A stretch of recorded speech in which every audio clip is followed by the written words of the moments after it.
when you Google this stuff, you can find a million things and still not know what's right for you.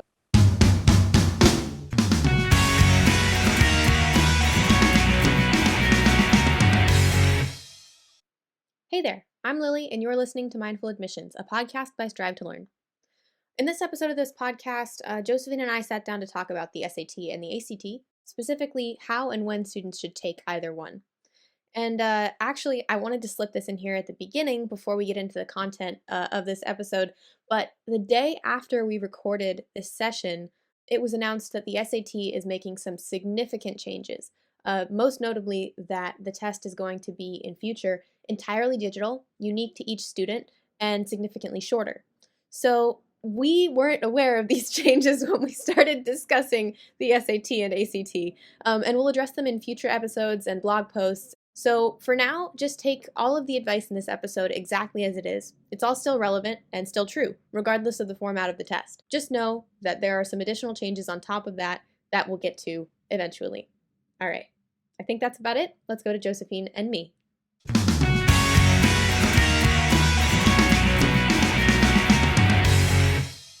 Hey, Josephine, thank you so much for joining me today to talk about the SAT and ACT, or more specifically, how and when students should take the SAT or ACT. I'm really excited to talk about this because I feel like there have been a lot of changes in the past couple of years to these tests, and I know we're not here to talk about that, but there's still some core advice that I think has remained the same throughout that time, and I'm happy to do this episode because we already did an episode on changes. We've done episodes, we've done blog posts and podcast recordings about like everything that has changed, but we haven't talked about like the basics in a while, so this feels like kind of overdue. I'm really excited to start talking. Yeah, hi Lily. It's really great to record an episode on this. I agree. We have a lot of students who have questions about this, and let's make this something where you can go to and really just figure out, what are these tests about? Who needs to take them, why, all of those things, and get your questions answered. Because I think that when you Google this stuff, you can find a million things and still not know what's right for you. So That's what I'm hoping to do, is be able to give some advice that will help anyone who's listening really kind of clear their head and get a better idea of where to start and how to tackle this beast. Yeah, I totally agree. So just to start off, really bare bones, what are the SAT and the ACT? That's a great question. I was an international student applying, so I was like, what are they? I truly hadn't heard about them. Most students in the US, of course, have heard about them on and off throughout their lives a little bit. So the SAT and ACT are both tests that you take that will become part of your application to certain colleges, not to all colleges, but to they can be to many colleges. So a lot of people think that it might be asking you everything from high school, like history, biology, social science. I got to study, I got to memorize everything I learned. And that's not true. So these tests are technically supposed to measure, I'm going to do air quotes, college readiness, right? We all know there's a lot more to college readiness than taking a 3-hour test. However, what they do test is your proficiency in mathematics. And that is not all the way to calculus, so don't freak out. Don't be worried. If you're a junior, halfway through your year, you should already know enough to be able to do very well in the math section. So it goes up to Algebra 2 with a little bit of trig thrown in there. And a lot of pre-algebra. Yeah. So don't worry too much about the math. Like, you can do it. Most students are more like, oh, wow, I learned this in like 8th or 9th grade. Let me refresh my memory. And then they also check your English skills. So there are usually 2 different sections. One section checks more how good is your grammar? How well can you edit an essay that you read? So you don't have to do any of your own writing on them, but you do have to do multiple choice questions where you basically correct or find the best version of a sentence, things like that. So that's checking your grammar, rhetoric, and structure skills. And then there's a reading comprehension section as well, really taking a look at, are you a critical reader? Can you pull out details? Do you understand nuances? Can you answer questions about what happened in this passage? Things like that.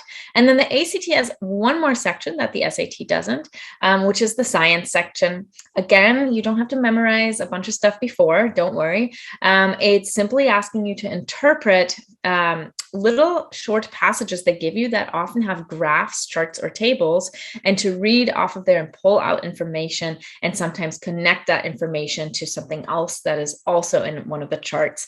So that one is more like a reading section if you're good at reading what's been put in front of you.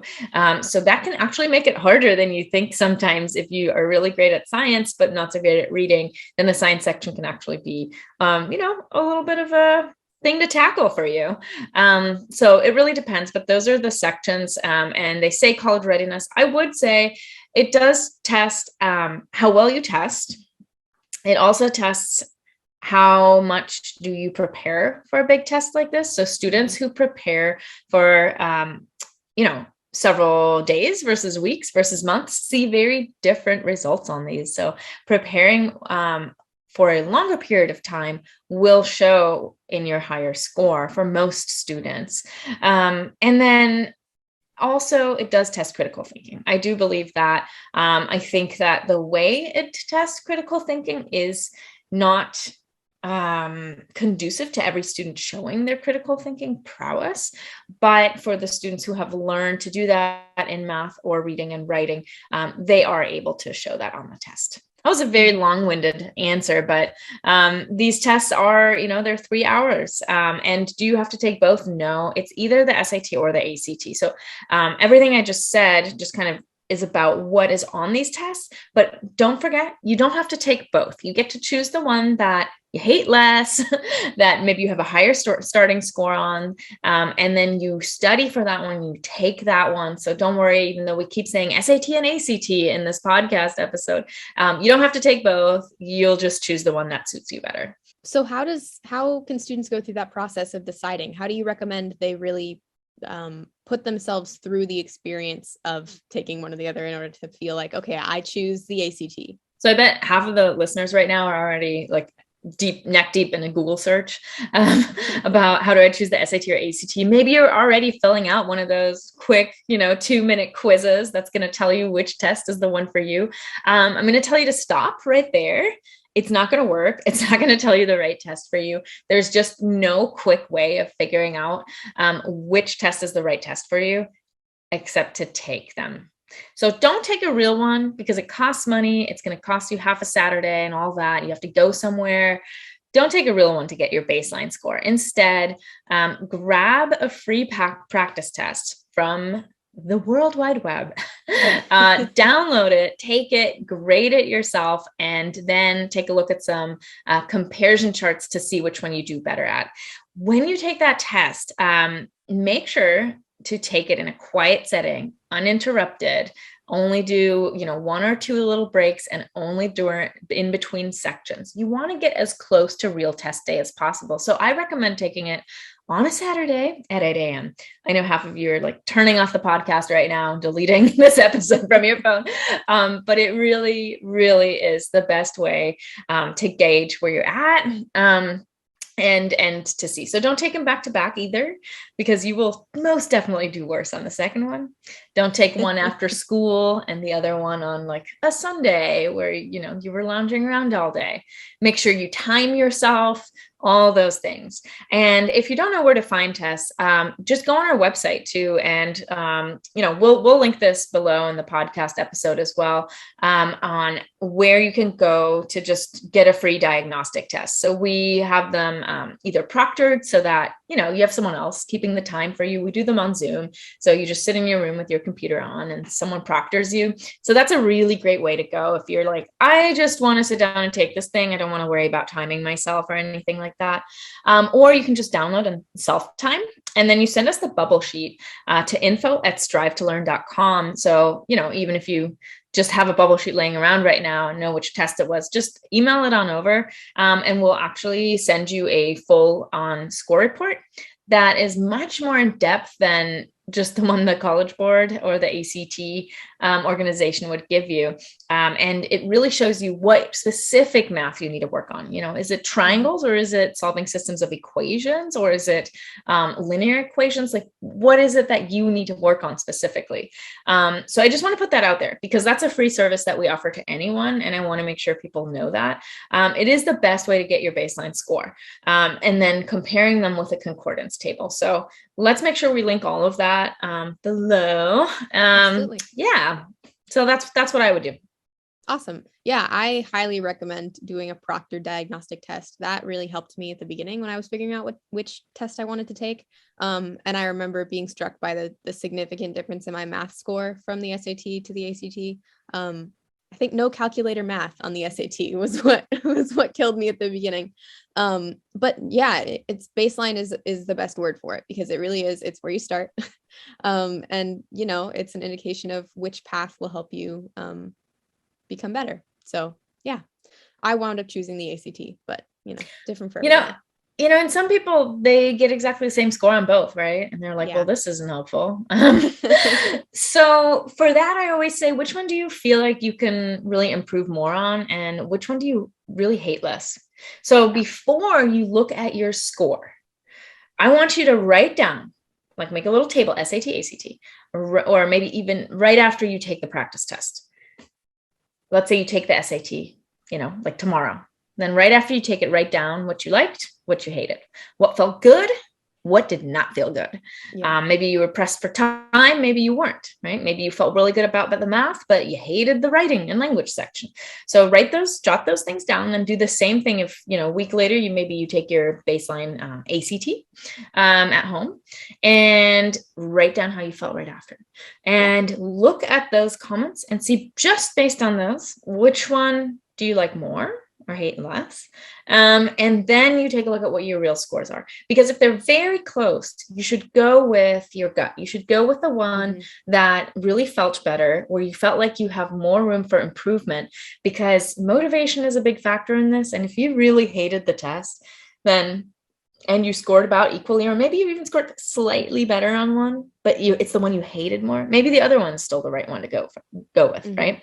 If you're that close, what I would recommend is you choose one, you study for it, and then you take both of the real tests as your first test. Yeah. Even though usually I say only take one of them. That's the only case where I would say take both, but only study for one. Yeah. Because any skills you learn as you study for one are transferable to the other. And then compare how you did on test day for both of them. And then from there, you choose which one to go for your second test date. Smart. Very smart. Speaking of test dates, when and where do students typically take these tests? So when and where, it really depends on who you are, where you're at. Where? At test centers. So to register for a test, you go on either act.org or you go on the College Board website. And then you say, I want to register for a test. You pick a test center, you fill out all kinds of information. They don't make it super easy. It's kind of annoying to fill everything out, but only the first time. After that, you have your account.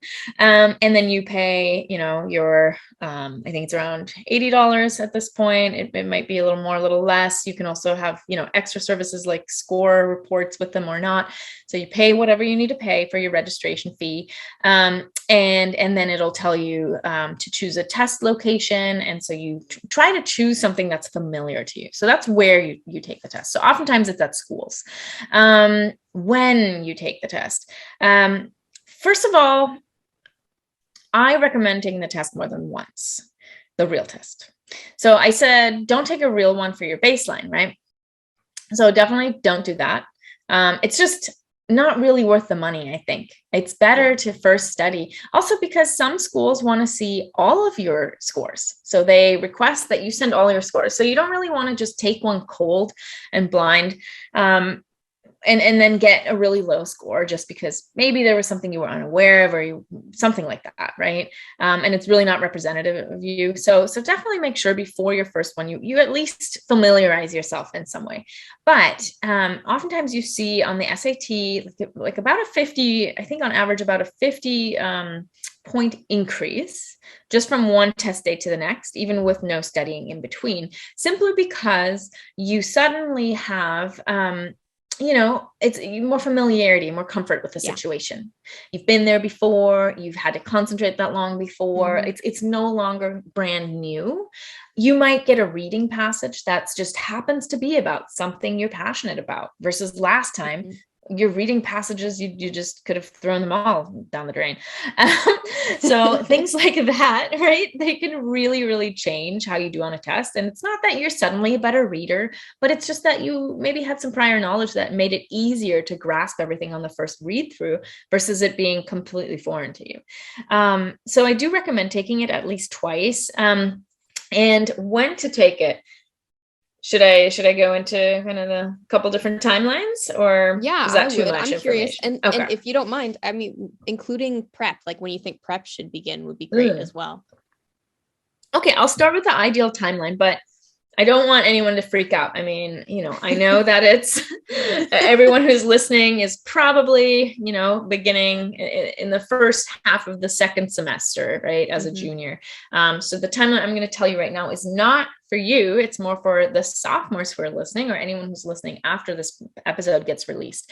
So the low stress timeline that I really, really recommend, and I've seen students do this over, my over 9 years of doing test prep. And these are really the least stressed students who get the highest score increases. So my big recommendation is starting in the summer between sophomore and junior year with your prep, whether that is self-prep on your own or whether you're working with a tutor. Start then. Your junior year is going to be the heaviest workload of your high school years. I can guarantee you that. I've not really met a student for whom that was not true. You might be taking some APs, right? You're probably involved in more extracurriculars. Who knows? Maybe you're in a sport and got on the varsity team. Who knows, right? So there's a lot of stuff going on. And so be aware that you will have less time than you think you will to prep for a test like this, on top of all your schoolwork and extracurriculars. So I would say after sophomore year ends, take a week, take a break, do nothing, let your brain air out. Then take a diagnostic SAT. Then a day or two later, take a diagnostic ACT. You're on summer break, you can do them one day after the next. It's not that big of a deal. Usually you go to school for much longer than this test, right? Okay. So then it's about 2 weeks after the break started, and now you know which test you're going to take because you know your diagnostic scores. Set up based on that. Choose your first test date. So that might be in August if your summer break starts really early. It might be in September or October if your summer break starts later, right? We have some students whose summer break starts in like mid-May and others who aren't on break until end of June. Very different timeline. So choose the test that will allow you to prepare and self-study or work with a tutor for about 6 to 10 weeks, depending on what kind of score improvement you're looking for. Studies have shown that prepping over a longer period of time, so more consistently, but less hours in one block of studying, that makes sense. So more frequently and more consistently, can really raise your score drastically compared to doing it for a shorter time frame, like 2 or 3 weeks, but then, every day. So you also know what kind of student you are, of course, right? So work with what you have, but I can just say several studies have shown this, and in our practice at Strive to Learn, we have seen this with so many students. I love the 8 to 10 week timeline of prepping before your very first test date. And I would prep for your test. So I would study for my test every, about 3 times a week, I would say 3 or 4 times a week. Carve out about an hour and a half, 3 or 4 times a week. you want to make sure that you don't just do practice tests and never look back at them. You're going to do the same, make the same mistake over and over again. But instead, you really want to see what do you need to work on, and then you want to really focus on that. So using a test prep book that then really goes in depth on this one math concept that you keep getting wrong, right? Master that first, then master the next one, etc. Then do another section, right? Now I'm totally veering off the question, so I'm going to bring it back because we can come back to how to self-study or how to work with a tutor later. Okay, so then you're taking your very first one, end of the summer, beginning of fall, right? So beginning of junior year, you're taking your first test. Then based on that score, you decide, do I want to take it again? Have I reached my goal score or not? And then most students take it again, either in November or December. Avoid the time when you have finals. So if your finals are in December, don't take your second test in December, take it in November. And most of our students who do that timeline and then prep again between their first and second test, they're done before Christmas. They're done. And they can focus the rest of their junior year on building their college list, on visiting colleges, on, avoiding or fielding questions about where their life is going. And it's a lot less stressful because they know, hey, I can put a check mark next to what this big item and all the stuff that I have piling up second half of junior year, which includes really starting to think about colleges. It might also include having some AP testing in April, things like that. I can really focus on that. And I don't need to worry about this stupid test, right? So that's my recommendation as far as low stress. But starting right now at the beginning of your second semester in junior year is also an excellent option. Also a great option. So if you are listening to this podcast episode right as it comes out, it's February of your junior year, go ahead and start right now. Head on over to strive2learn.com, click on test prep, download a diagnostic test, send us your bubble sheets. We'll give you a score report and tell you where you can start. And then you can take your first test, I would say either May or June. And then you could take it again in August or September, and then you can be done. So that is another option. The study I was talking about earlier did something really interesting. It looked at what is the timing of prep and how does it affect the scores? And they saw that basically for every month that you prep in junior year, you get a much higher score increase. So the earlier you start in junior year, so I'm talking like January start versus like a June start. So any month before June of junior year actually raises your test score significantly.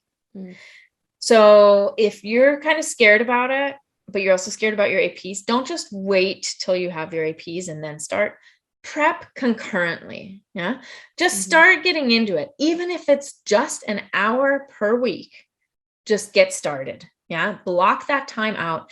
It will have a really beneficial effect. Even if it's, February right now, you can't take your first test until June or July, and you have a lot to do. That's fine. Piecemeal it, make it small, make it digestible, do an hour a week, do a half hour a week. I don't really care. Do something, because it's not going to get easier by not doing it. And I just think that was so interesting about this study that we can link the study as well. That you can really see for every month of studying before end of junior year, you saw a really significant increase in score. And I don't have the exact numbers in front of me right now. But I do know that I was like, wow, this shows everything that I have always experienced in my practice with our students. So it was really interesting to see that result replicated in this study. Yeah, I genuinely, I would say my score increased for sure when I took the SAT. I think I went a full year. So I took my first SAT in September of my junior year. And then I took a couple more tests, and then the final one, September of my senior year. So it took me a while for sure. It took me several test attempts. I think I took You did the ACT, right? Yeah. I also took an SAT in September. Oh, okay. Got it. And I think really just messed myself up with taking a lot of tests. I think in total, didn't you come up about 11 or 12 points or something like that? Yeah, it was a lot. I was in the low 20s. I can't remember which one for my Yeah. composite score, I mean, and my composite When you score, started, right? yes, when I started. My composite score September of my senior year was a 32 instead. So it Yeah. was a lot. Yeah, I remember it was at least 10-point increase, which, you know, I just want that to sink in with our listeners, because a lot of students start between an 18 and a 21. Okay, that's average. I just want to say that an 18 on the ACT is average. I get so many students who come to me and are like, I want a 30. And I'm like, you do know that's and then 95th percentile of the nation, right? It's somewhere around there, depending on the test. And they're like, oh, wow, what does that mean? It means that you are in the top 5% of all students in the nation. They're like, wow. I'm like, yeah, a 30 is a very high score. So, you know, if you are putting a lot of pressure on yourself, I just really want you to think about that. It would be the top 5%, you know? If you get an 18, you're right in the middle 50. You're at average. So if you start with an 18, please, please, please don't put yourself down for not being where maybe you want to be, right? Mm-hmm. That's just your baseline. This is not, first of all, it's not who you are, nor is it where you will be, right? There, and it's a great starting score. You're already at average without having studied yet. That's great. I mean, you know, if I take a Spanish class, with no studying, I can't be at average. I wouldn't know any of the words. I wouldn't know anything. So just know that, you know, acknowledge that you've already achieved something, just by creating a baseline score, because you're so far ahead of yourself, if you hadn't taken that, right? So give yourself that pat on the back, like congratulate yourself for starting to even think about this. I think that's really important. And then just know there's so many stories that are just like yours, Lily's, right? Lily, the idea of starting in the low 20s and ending up in actually breaking into the 30s, it's totally possible. But I do want everyone who's listening to really hear what Lily said. How long did you prep? More than a year, about a year and a half. Yeah, with a little bit of breaks in between, right? Yeah. But also some consistent studying. So I think that's really important. And did you self-study, or did you have a test prep tutor? What did you do, Lily? So I did a mix. I would say my main avenue for studying was my test prep tutor, Josh, and I met with Josh specifically to work on ACT math, usually 1 to 2 times a week. But Josh sent me home every week with a practice test or a practice section or a set of questions to work on. So I did a few hours of studying on top of my regular schoolwork and regular math every week. And, you know, disregarding the holiday break and like, I don't know, maybe Labor Day weekend. But yeah, it was pretty steady that entire time, and a good mix of self-study and working with Josh. Yeah, and you took the test, you said 4 times, right? So I it wasn't believe like you that's got true. that, you didn't get that No, score increase just between the first and the second, right? no, not at all. And it was none of them, I didn't go from like 22 to like 30, and then the next 3 tests were me getting from 30 to 32. Like it was incremental each time, and it just added up. Yeah, exactly. So, you know, I think that like slow and steady wins the race kind of Yeah. mentality really does apply to these tests. But, you know, if you're listening to this and you're a senior and it's September, not all is lost. You can totally still take this test, right? So this brings me to our last kind of test prep timeline guidance. If you hadn't had the chance to take it, or maybe you thought you didn't have to take it, and now suddenly you want to apply to a university that requires it, or a program that requires it, and you're like, oh man, I got to take it. Or, you know, if you have taken it several times but still aren't where you want to be at, you can still make a dent. So most colleges will still accept the October test date, even for early action deadlines. You have to check with each college, but most early action deadlines, even though a lot of them are November 1st, they will accept your October scores, even though they will probably get there after November 1st. So check with that college just to make sure that it'll still work. UCs will even accept a December test date, even though So the University of California system, even though their applications are usually due on November 30th. So that's interesting. So again, check. Every year is different, right? I'm saying this at the beginning of 2022. If you're listening to this halfway through 2022, check. Check that nothing has changed. So you can still take it. And that's why both test providers have a lot of test dates in the fall for exactly those students. So I do also want to mention something very interesting that I haven't talked about yet.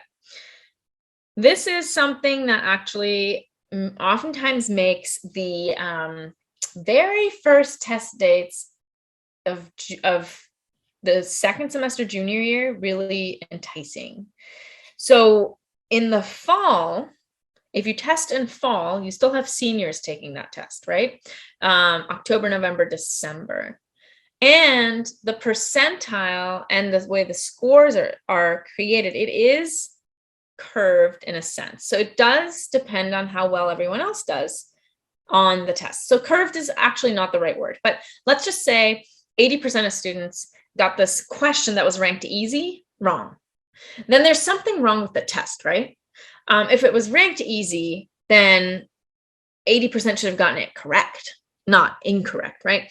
So the test makers may decide to take that question out of the overall factoring, because you do receive a scaled score, and the scaled score is always different from the raw score. So every test has a slightly different scaled score. You might get, on the math, you might get 56 correct out of 60.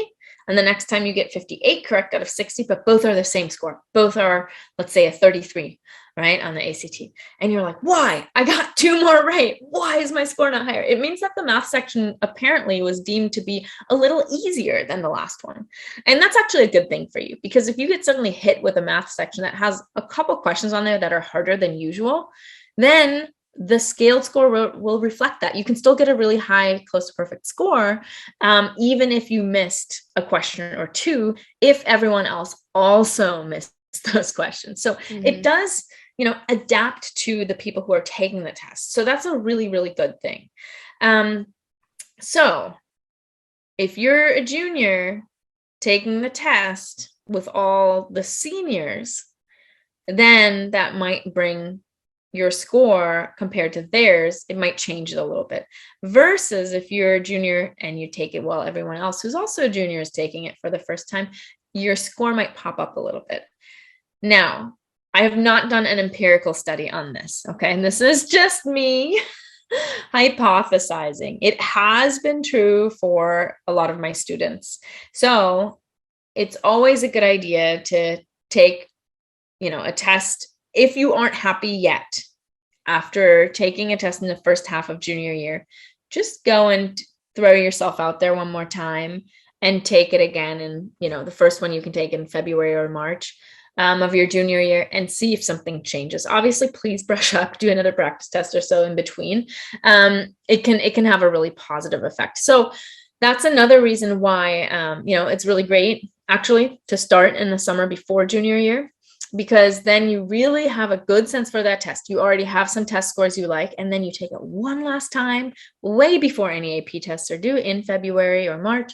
And then you can truly, truly be done, like for all eternity.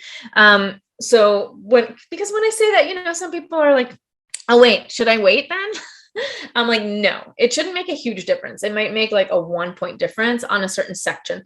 And on the ACT, your end score is averaged out of 4 sections. So sometimes, if you have let's say you have a 29.25 average, that's a 29 overall. And let's say your goal is a 30. If you had a 29.5, it would round up. And you would have a 30, right? That's only one more correct, basically, on or one higher scaled score on one of the 4 sections. And so something like that might finally flip or happen for you once you take it without the seniors also thrown into the mix. So that's just something to think about. So it's not a huge difference, and it's just a really small tip I have of what I've seen can make, a little bit of a change. But my original recommendation of starting the summer before junior year 100% stands Those are the best results I've seen and the least stressed students I've seen. Yes, I agree. Do you have any, I want to say final advice for students who are beginning their kind of testing journey right now? Don't let the test define you. It really doesn't. The test is not a measure of whether you're a good student. It's not a measure of whether you're ready for college. I just want to say that because every score report you get, it says college readiness benchmark, right? Yeah. It's So so mean. yeah, it really It's is. so It really is. discouraging when you're below it. You're like, well, but I feel ready. Yes. So just know that. Take this test, really take it as an opportunity to learn how to take a multiple choice test, to learn how to study long term. These tests are not opportunities in and of themselves to learn anything about yourself, but the studying you do for them, the preparation for them, that's what will really build a skill set for you that's going to be tremendously valuable in college and also for the rest of junior year and senior year. This is the first time where you have to come up with a long-term study plan. Even if you're working with a tutor, you're still responsible, right? For doing your homework, for doing all these things where it's not in a class, it's just you. It's, everyone else does it differently and at different times. And you have to deal with that and you have to plan it out. And it's a really great way to learn that skill set. How can I study for a long-term test and still, learn something along the way? And I'm kind of babbling right now because I do also want to say one more thing. You were asking me for final advice, and I don't want to forget to say this. You may not have to take this test, either one of them. Yeah. Test optional is a real thing. It's great. Listen to our season 2 episode on SAT, ACT. I think it's in season 2. Am I right about that? Yes, it is. And, it's accompanied by multiple blog posts and other kind of media things that we've done. Right. So definitely listen to that to learn more about what test optional means. But you may not have to take it if you are only applying to universities who are either test optional or test blind. Now, however, if you can basically create a score that would show a strength that you're not showing anywhere else in your academics, then this is your opportunity, right? So you can apply to a test optional school with your test scores to really strengthen your application. Mm-hmm. But if you don't like your test scores after you've taken the test, 2 times, 3 times, you're still not happy with it, you don't feel like it'll strengthen your application, then you do not need to apply with it. So my big advice is do the whole test prep thing, whether you do it on your own, using resources like Khan Academy, wonderful SAT prep resources on there, all free, completely free, or working in a more personalized, specialized way with someone like Strive to Learn Test Prep Tutor or any other organization. Regardless of how you do it. You'll learn a lot of skills to really prepare you for college. And if at the end of it, you are not happy with your test score, then you can decide which universities to submit it to or not submit it to. So you still have that opportunity. You don't need to decide that before you decide whether or not to take these tests and prepare for them. Just go for them, do your best, study hard for them. You will learn things that will benefit you tremendously in all other areas of your studies, because you will have math and reading and writing in everything else that you do until you start college, right? And then in college, a lot of reading and writing in any major, right? We always communicate through language, even if it's just emailing your professors about something. And you'll definitely have multiple choice tests. So learning how to take them is a really good idea.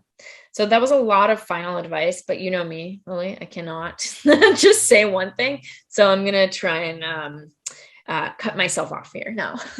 No, I really appreciate it. And that was all excellent advice. I think that, it's hard to give final advice with this because everybody needs to hear something a little bit different, in my opinion. Like we all need a little boost in different areas. So it's like, it makes sense to me that your final words would be extensive. Yeah, that's a good word, extensive, or babbling. We could call it babbling. No, it was not babbling. It was very organized. It was very organized. Completely made sense. Lily, I have a question for you. Sure. What final advice would you give any student taking this test? Oh my God. I guess my final advice, and my sister is a high school junior right now, and so it's something that has been on my mind recently, as she kind of figures out how to wrangle this process. Um, I guess my final advice would be that this entire test journey is going to seem a lot less scary when you're on the other side of it. And like that's true of a lot of things in life, but in my opinion, this is one of the most stark differences that I've experienced in life, where between the incredible, terrifying, monstrous image of what it is that you have to do, and then looking back at it and realizing it's really just this tiny thing that you get through by getting through it. You just get through. And I'm proud of the work that I put in over that time period to do that. But I also, I'm happy that I can kind of look back and laugh about how insignificant it has wound up being. And yeah, it doesn't do damage to you to do it. I think that was one of my worries at the time, was like, oh no, the stress of this and all of the pressure, and this is really going to hurt me. And you know, there is a lot of stress, there is a lot of pressure, but it doesn't change you and has no impact on who you are. And it is something that you pass through, and eventually it's all okay. So I lied. That was not my last question to you. Okay. I would also love to know how it affected you to actually prepare for these tests over the course of a Ooh. year and study for them. Like, what effect did it have on you? So, one kind of measurable effect that it had on me was, I went to a very small high school, and we basically, everyone in every grade takes the math level for that grade. There's no like AP math or accelerated anything, until I believe 11th grade. Junior, yeah, that's right, junior year. And you can separate into kind of, you can decide, okay, well, I did really well in math this year. I've scored high enough consistently that I can place into a higher level of math. I am generally not a strong math student, and I have never been. But I realized a couple of months into my junior year that I was doing like much better in my regular math classes than I had in the past. Um, and I would credit that mostly to the fact that I had never had to do such rigorous and consistent math work outside of school before. And nothing that had that much structure, and kind of study skills built into it. And so I was able, after my first semester of junior year, to place into an advanced math class that only had 5 people in it besides me. And then in my senior year, I took calculus at my school, which is a fairly rare thing. Very few people wind up taking calculus at my school, outside of the block system. Everyone takes pre-calc and calculus in a block, but not as a track class, which I can get into at a different time.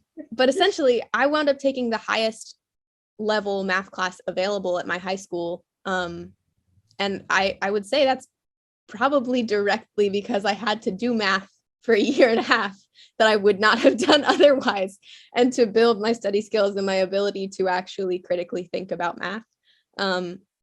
And yeah, that really, it assisted my college applications. It made my transcript look, I would say, much more well-rounded than it would have, because I'm a, strong humanities and arts student.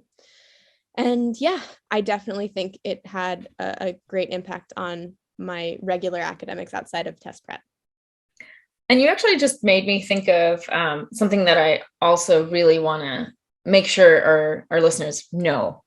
So if you decide that that all sounds really good and you want to have all those benefits too, instead of just stressing out about this test on your own, and you decide that you want to hire a test prep tutor, then I want to make sure that you keep in mind some things to ask them, because there are great test prep tutors out there. There are mediocre ones and there are pretty terrible ones.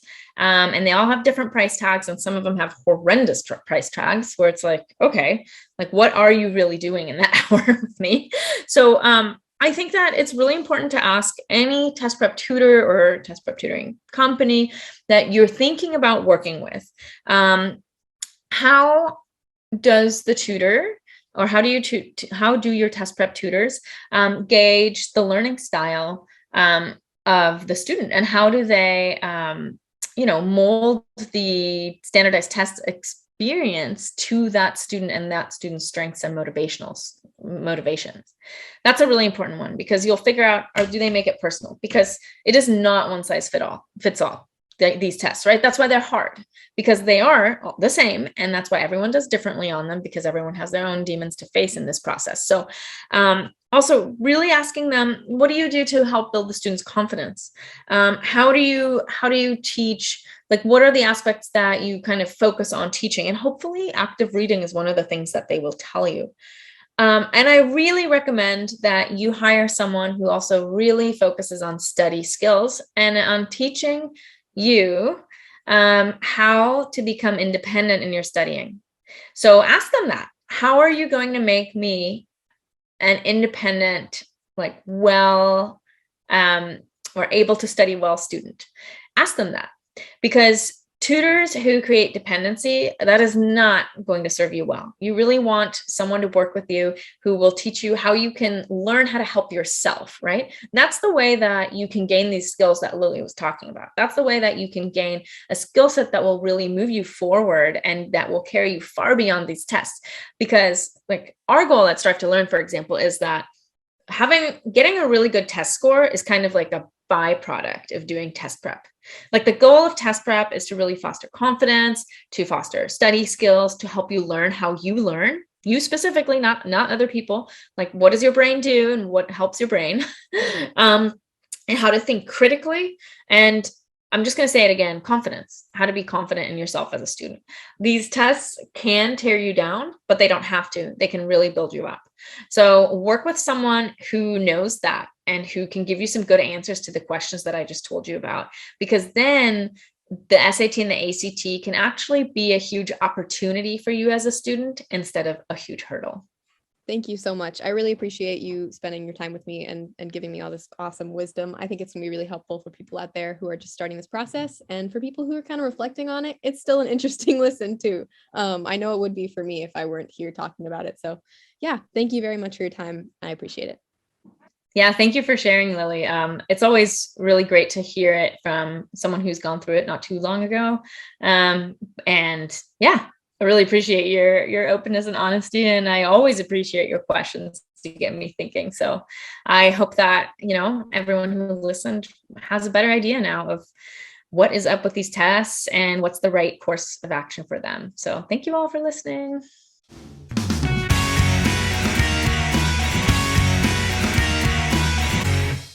Thanks for listening.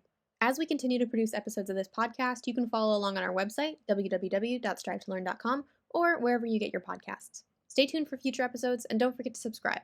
We'd appreciate any support you can give, including likes, downloads, shares, and good reviews. Got something you want to learn about? Ask us questions in the comments, or DM us on Instagram at Strive to Learn Tutoring. Get the latest updates on the college admissions world and be the first to receive exclusive offers when you subscribe to our newsletter by visiting our website, www.strivetololearn.com. Thanks for sticking around, and I'll see you next time.